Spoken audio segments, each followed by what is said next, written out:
Let's say you're just a random African dude and you've been elected the president of an African country that recently gained independence from Great Britain. Your country is the third poorest in the world. You have only 12 miles of paved road. You have only 100 high school graduates in a country of 500,000.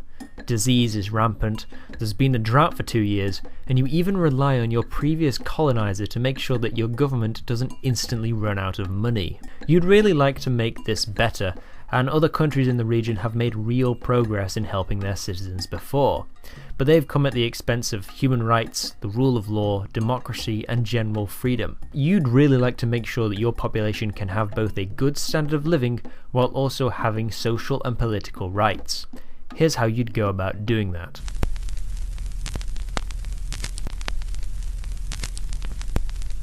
Firstly, what resources do you have? You should first take stock of what your country has to offer. What have you got? Cattle farming, vast wilderness, mineral deposits with no tools to get them. Anything else? That's it. Seriously. This is going to be harder than I thought. Okay, so the mines. You take out a big fat loan from the International Monetary Fund and use it to get the tools to crack at your vast mining deposits. With that, you can export it to the Western world and use the money to pay off your loan as well as keep the government running smoothly.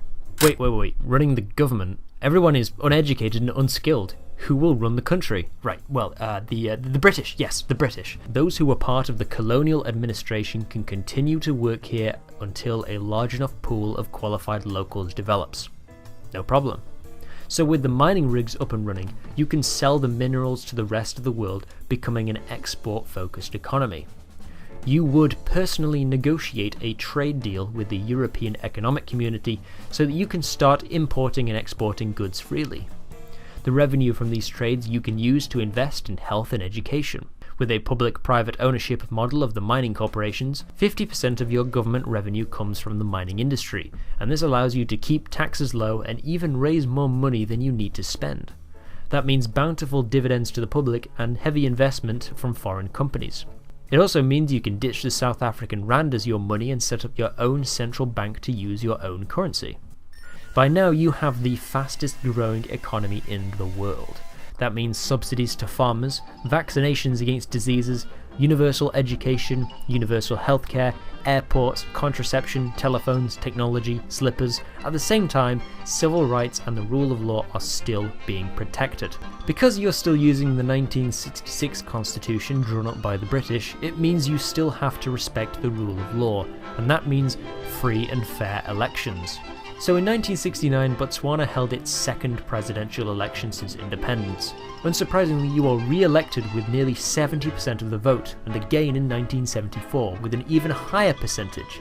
Again in a completely legitimate election. That's how good you are. It's not all sunshine and rainbows, however, as all around your country you are surrounded by the racist regimes of Rhodesia and apartheid South Africa. They do not like the fact that you, a black man, are shockingly running your own country and, get this, doing it well. Also, your wife is white. Big no-no for racists. Until now, you didn't even need an army, because you focused more on poverty reduction than military spending. You never went to war with anyone, so why would you need them? But now Rhodesian and South African-backed terror groups are targeting you and commencing operations in your borders, so you formed the Botswana Defence Force in 1977 to keep them at bay. You also play a role in the founding of the Southern African Development Community as a way for the wider Southern African community to reduce their reliance on South Africa and Rhodesia. In 2019, this region had a nominal GDP slightly bigger than Switzerland. In 1979, you are elected for a fourth time, with 75% of the votes. Unfortunately, you die in office only a few days later and your vice president takes over. But he's just as popular as you, and to this day your party has consistently been re-elected every election.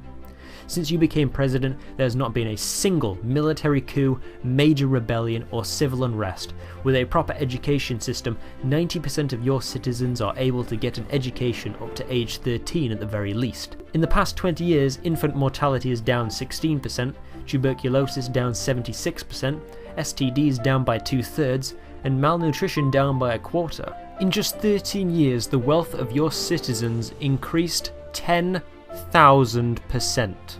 Not bad in relation to some of the other countries in the area. Today, your country ranks the lowest in Africa for corruption and instability, and even has accumulated over 7 billion in foreign currency reserves. Over 270,000 tourists visit yearly, despite a 2014 ban on poaching and game hunting.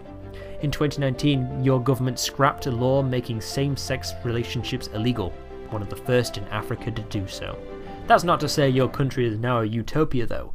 Nepotism, unemployment, over-reliance on mining, erosion of free speech, as well as a huge AIDS crisis have been plaguing your country in recent times.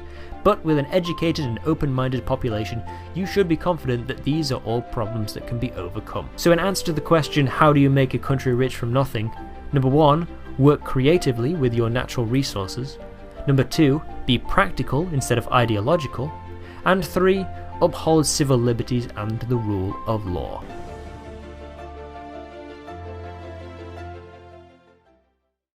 But it turned out to be the Vice President of Botswana.